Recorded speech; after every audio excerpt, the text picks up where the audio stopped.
Merchandising, merchandising. Go to teespring.com and make sure you get you a Goods T-shirt. It's where the real money's made on YouTube, not on the AdSense or all the Patreons. We need you to go and buy a shirt. That way we're no longer poor.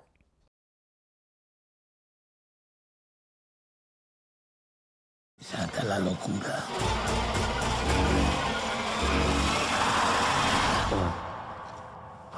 Tiene buen corazón. No creo que sobreviva usted mucho tiempo. Hi guys, it's Terrence and I'm back with another movie review, and this time I found something on Netflix. It's called The Platform.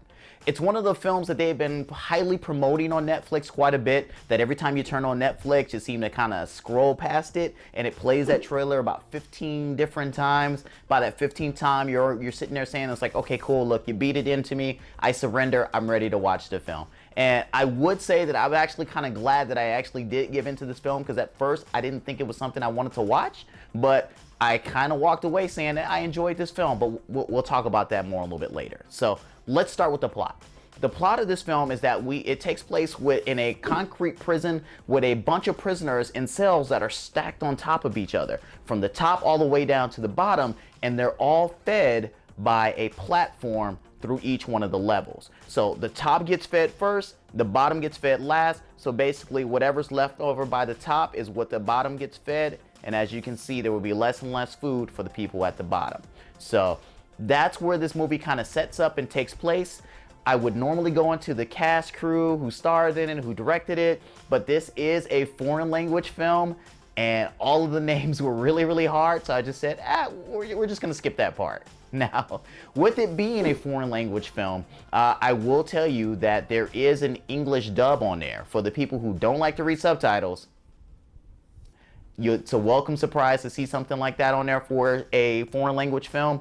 So it made it that much easier to kind of jump into just taking what it was at face value.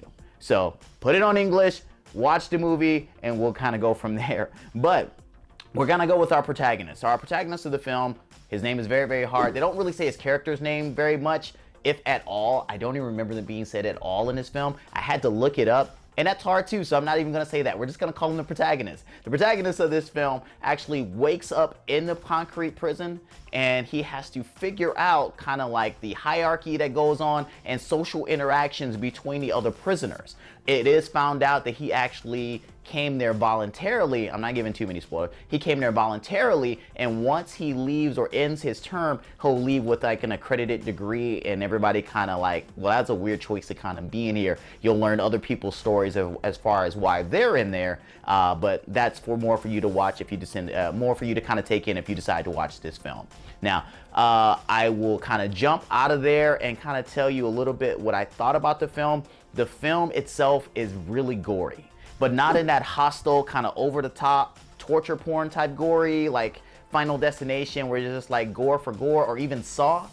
This is kind of done purposeful, where like every time it gets to like some violent scenes, it's always done for a particular reason. You know, like you understand why that's happening, and you kind of you wince at it a little bit, but you kind of go with what they're trying to show you and where they're trying to take you. I will say in a nutshell, when we get to the end of this film, if you're not one of those people that like an ending that's left open to interpretation, then I will say that you're not going to be happy about this ending. It does leave a lot to interpretation as far as how it wraps up, and you just kind of have to use your imagination as far as what you think is the next step, or what happens, or what it all means in some cases. Now, I would like to say for you, if you would like to take a look at it, if you're more into a thriller where you just kind of have to follow along and kind of see through the eyes of your protagonist and kind of understand as things goes along, as things go and move along in the film, then you'll probably enjoy something like that. I know some people don't like those films where they kind of have to figure it out as it's going along and want to kind of be told and force-fed everything up front. This is not that type of movie. You really just have to just sit and just let everything unfold for you. But that's all I really want to say. I would have kept this very non-spoiler to give you guys an opportunity to go out there and watch it yourselves, especially since there's not much for us to really do locked inside of our houses. I don't want to spoil movies that you guys haven't seen yet. So I will say, if you guys have any comments on it, and tell me what you guys think about it, make sure you write them below, as well as hit the like button and the subscribe button, so that way you're aware of all the other movie reviews that I'm going to randomly try to do as soon as I watch something I feel is interesting enough that you guys might want to know about. All right, so with that being said, I'll see you next time. All right, guys, I've been saying this. I hope you guys are tired, and I hope you already contributed money, but we do have a Patreon, so below you'll see the link. If you guys go to patreon.com/thegoods, please go ahead and, I mean, if you guys do like the show, please donate something. We do have giveaways for donations that we do receive. Make sure you donate something and we get something sent out to you and make the show better. Question for you, where does the money go? What does the money do? My pocket.